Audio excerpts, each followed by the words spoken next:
All right, so it's the More Knowledge Show. Today is May the, I forgot. I really need to start checking the date before I come on here. But anyway, I'm back. It's been about 3 weeks, almost a month, I think, since I've done a More Knowledge Show. And the explanation actually is not that bad. It's not because I've been lazy. It's really more because I've been trying to do new things with the More Knowledge Show, and then every time I would try something, it would completely fail, and then I would get angry and just, kind of storm off, because I don't really want to post. Like, if I'm going to try to do something ambitious with the More Knowledge Show, I don't want to just fall flat on his face. So, but it got to be a few weeks and I haven't really posted anything, so I figured I'd just go back to my usual format, just so I can still maintain my presence on YouTube, and I'm not, I don't completely vanish. Like, I'm still alive. My name is still in the drawing for potential, people that can one day possibly have a breakout and become successful. So, but it may be like that. I was trying to do things, they completely failed. Either, because I record outside, so there's a lot of distractions out here. There's people staring at you from their balcony. There's lawnmowers. There's bugs. There's coronavirus. All of that. So it's quite difficult, but I'll make it manage somehow, as usual. Anyway, so I just came out here to talk normal stuff, as usual. All right. So the first thing I think we should probably talk about, well, I forgot where I left off the last time I did a More Knowledge Show. I think it was something about how we're all doomed and how we're all going to die, and how the world is going to come to an end relatively soon. It was pretty dire, and I guess I would say not much has really changed since my last episode. I mean, if anything, my fears are continuing to be confirmed. There really isn't much positive to look at. I guess, some people would say, well, the economy's reopening, and hopefully a reopened economy will save some restaurants that would otherwise go out of business, some small businesses that would otherwise, fall into bankruptcy. But of course, there's this trade-off between that and people losing their lives from the virus, and the fact that even with the economy reopening, the economy is going to remain pretty sluggish for a long amount of time, and there's still going to be that suffering. So we're not really escaping much of anything. There may be the appearance that things are getting better, because if you go on the internet, you see people at these spring break locations. I guess it's still technically spring break because we never really got out of spring break. I don't know if it's supposed to be summer at this point. I'm honestly not sure. But it's May 20 something, and I guess that's like the beginning of summer break, at least depending on where you live. I know if you live in like New York or something like that, you guys get out of school in June. But I guess, we never really got out of spring break. People couldn't really go to their spring break vacations as usual. So we see all these videos of college students partying. It looks like normal again. People are starting to do normal things. All right, the NBA is coming back. MLB should be coming back soon. If you play school sports, you guys are probably restarting your summer workout programs. Some high schools are having their graduations. All of that stuff. It feels like maybe we have reached the light at the end of the tunnel. But all of that is just an illusion. It's a pretty good illusion too, because when you're in complete nothingness and then there's a little bit of something, that's a huge increase. When you go from 0 to 5, in terms of percentages, that's a large increase, but in the grand scheme of things, you haven't really gotten much of anywhere. Okay, so what's going to happen is over the next couple of months, the economic numbers are going to get better. Okay? Things are going to look better. But over time, we're going to realize that, we're not going to be able to return to where we were early this year. And what's scary about that is, early this year, we were not in a great place. It's not as if early this year, everything was just going perfectly. The world was just peaceful. I mean, we almost went into World War III, okay? The economy was, in fact, if you look at the numbers, the economy was arguably slowing down coming into this year. It was one of the things I was talking about. How last year the stock market rose it rose over 30%, but the economy was actually slowing in the sense that consumer spending was slowing, investments by companies were slowing, and I'm like, it's a gradual downward trend, but yet the stock market's up 30%, and I predicted that the performance of the economy this year would not be able to justify that large move in the stock market last year, which was what everyone was kind of expecting. People thought that it's the reason why the stock market rose so much. Everyone thought that 2020 was going to be a rebound year for the economy, but there was no indication of that any of that was going to happen. I mean, we were in a pretty decent slowing trend. It was gradual. It wasn't rapid. But of course, when the pandemic came, all of that was expedited, and you went from lowest unemployment to, at this point, I'm pretty sure the unemployment rate's probably over 20%. Of course, the official number is 14.7%, but really, I think everyone knows it's higher. There's a lot of problems with counting these economic numbers, and chances are everything is underestimating the extent of the problems that are taking place. But all these numbers are going to improve over the next few months. All right, and the stock market will probably continue to rise, barring something major happens. I think the stock market is poised to continue its rally for a good amount of time. But eventually, we're going to hit a wall, okay? And it's going to be a wall, and just one day we're going to realize, yeah, it's nice, okay? The unemployment rate, instead of being over 20%, it's like 10%. But guess what? The unemployment rate earlier this year was below 4%. So it's obvious, we are in a new paradigm that's much worse than what we had before. The state of the world moving forward is going to be worse over a long period of time. We just haven't come to terms with that yet. We think because it got bad so quickly that it can also get better so quickly. But it's a lot easier to fall down a mountain than climb back up. All right. When you fall down a mountain, that could happen fast. But trying to reclimb up that mountain, especially when you got injured, all right? Let's say you're on top of a mountain, you fall down, you're probably going to be pretty injured, if not dead, by the time you hit the ground. So you're not exactly in the condition to climb back up that mountain. And it's going to take some time. You got to go to rehab. You got to start training again. And then maybe after years and years and years of preparation, you'll be prepared to reclimb that mountain. Or it's quite possible you could be so badly hurt that you will never be able to reclimb that same mountain again, and you have to pick something new. And I think that's a pretty good analogy to describe what's going on right now.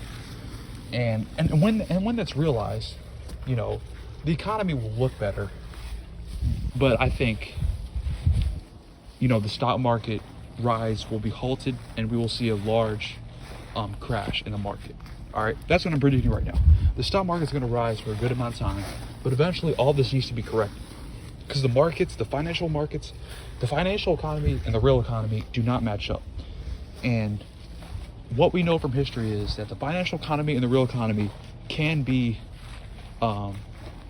separated, but eventually over time they come back together. Okay. Anyway, that's that about the economy. My usual speech about the economy and the stock market. I guess we could also talk about the coronavirus, which, you know, the reopenings, I guess they look nice, but on paper, the pandemic is still as big of a problem as it's always been. All right, it's not as if we've overcome the problem of the pandemic. We have not. I mean, we're just as bad. I mean, we're not at our peak, okay? But the curve turned, and now it's just stagnant. It's not continuing to fall. All right. Of course, this is a local thing. So, depending on where you are, you'll be experiencing, different levels of case growth or deaths. Of course, where I live, it's not extremely bad, but in some places it's much worse than others. It probably has a lot to do with the population density and what do people do on a everyday basis. In some places people aren't that close to each other. In other places they are. So all of that's kind of a factor. It's not the same for every part of the country you go to, but overall, in aggregate, the pandemic situation has not gotten much better. And that's one thing that I think a lot of people are completely discounting. People are worried about a resurgence. In order to have a resurgence, you have to at least have an initial recovery, and then you have a resurgence. I mean, we can't really have a resurgence now because we're still in it. What are we going to resurge from? So I think that's kind of exaggerated how much things have gotten better. Really, I really don't understand why we went into the lockdown the first. Well, I do understand. Okay, because the truth is, this entire thing was just it's all part of the larger political game. Okay, the people who are making the decisions are guided by political incentives. So really, we always see on TV, they bring out these doctors and all these scientists that are supposed to be experts, and we hear them say these things, but their opinion really does not matter.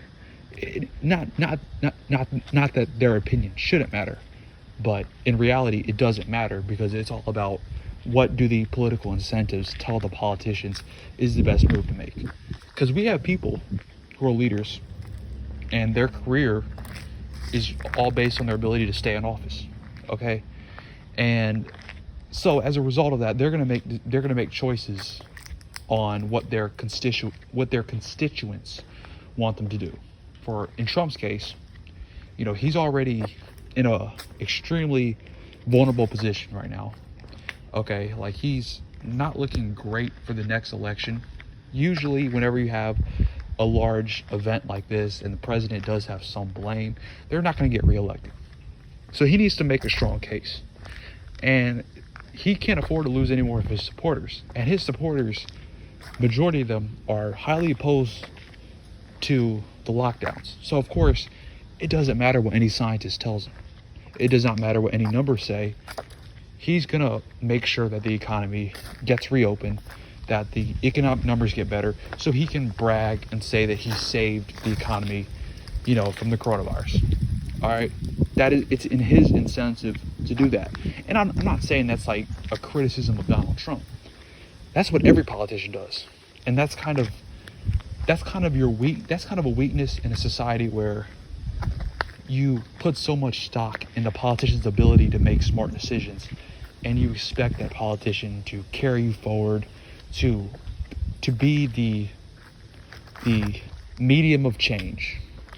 They're not reliable in that sense, because it's not about what's the best available information to form their opinions around or form their policies around. It's about what is going to make me look a certain way that will allow me to get the votes I need to stay in office. Or in some cases, it's who can I help that will eventually help me when I'm done being a politician. So I'm gonna help this company and then I'm going to leave office, and then I'm going to go work for that company and make a whole lot of money. Because when I was in office, I used my power in office to help that company. So it's, a politician, they're supposed to be for the people, but they're only for the people as much as the people are for them. All right, so it's sometimes it's the truth about leadership. You need leaders who are going to do things that maybe majority of people at first glance do not see as a good idea. Because when you think about it, a leader is supposed to be, the most intelligent of the intelligent, okay? So considering that, you would think that a leader would at times see things very differently from how average people see it. So yeah, sometimes it is good that a leader is willing to do things that aren't necessarily popular. You think of many of the great human accomplishments, many of the great innovators. A lot of these people, when they were starting out, everyone called them crazy, and then they proved them wrong. But you can't do that as a politician. If people call you crazy, you have to listen. You can't go against what people want from you. So you have to conform to, what the middle thinks. And in America, in our case, there is a large chunk of the population who truly believe I would rather risk my life with the coronavirus than hand away my freedom. That's an integral part of American culture, of American history. I mean, think about it. In the American Revolution, the saying was something like, give me liberty or give me death, okay? So, if we don't have liberty, I'm willing to die, basically. So that mentality is completely against the notion of a lockdown to contain a virus, because really, freedom is more important than a virus. At least that is the opinion held by majority of people. So politicians are going to have to pander to that, even if that at times may not be the most rational approach. All right. So that kind of explains what's going on right now. We are not set up to succeed from this. Really, the best country to succeed is like an authoritarian dictatorship. But I'm not saying that's a good thing, though. It's just, once again, you need to understand no system is perfect. Every system has its weaknesses.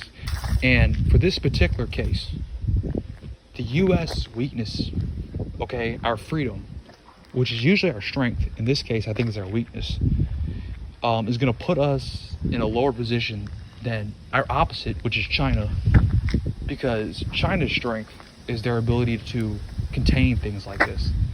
And even though, China is able to lie about their numbers and all of that, it is true. Like, China is more able to handle something like this than America is. And I think what that could mean is China is going to have more leverage than the United States moving forward as we move into the next phase of the trade war, which is going to be much worse than the first. And the trade war, that kind of brings me to my next thing, because we also have the election coming up, and usually the stock market's going to pay a lot of attention to the election, but really I think the markets may be indifferent between who gets elected. Okay, because everyone always says whenever a Democrat gets elected that they're going to raise taxes, they're going to regulate companies. I think all of that is kind of exaggerated. But I mean, if you think about it, if Donald Trump gets elected, yeah, he may not raise the corporate tax rate, but his policies are still going to be a huge expense for most companies, especially multinational large companies. They're not really going to benefit from Donald Trump being president. I think people exaggerate, because Donald Trump himself is a billionaire. So people think, Donald Trump is, everything he does is just to help billionaires. I think his stance with China, whether it's right or wrong, it's not good for companies. I don't think that's questionable. At least, some people will say, well, China's exploiting American companies. So by him handling them, our long-term trade and economic position will end up being a net a net gain for the American people. Okay, so yeah, maybe we'll face some pain in our trade war, but in the end, we'll be in a better state. That's a pretty risky assumption, okay, because you're assuming that we can beat China in a trade war, and I'm not sure we can. There are questions as to how strong the Chinese economy is, but a lot of this trade war stuff is just sentiment, all right? It's how much will the people allow. In China, the people have no say, all right? It's the government. The government, they set the agenda, everyone else has to follow it. In America, everyone has their own individual agenda. So it's going to be hard to challenge a united force with a disunited force. Even though we're called the United States, not everyone's going to be behind the trade war. So it's going to be much harder for us to be extremely aggressive with them. It's going to be much harder for us to play brinkmanship with China than it would be for them to have the same thing done with us. If we try to tell American companies you have to move your supply chains, that's completely unrealistic. All right, that's extremely risky. That's extremely costly, and they're probably not even going to move back to America. So I don't think we're not going to be able to even have that done. And if we raise tariffs, well, guess what? People say people are worried that a Democrat would raise taxes. Well, if you raise tariffs, that's the same thing as raising taxes. So yeah, pretty much. Either way, I think that whoever wins the election, it's not going to change the fact that we are in for a long period of depression and despair. Now, it does not mean that we have to be depressed, okay? We just need to be ready for it. We just need to, I guess, stare at it for what it is and try to come up with the best course of actions that will mitigate the potential suffering. But anyway, that's today's episode of the More Knowledge Show. Hopefully the next time I'm on here, we'll have something new. If not, then it'll just be the usual, but eventually over time, we'll come up with something. And this More Knowledge Show is going to be the number one streaming, I guess, podcast number one streaming podcast in the world. Anyway, yeah.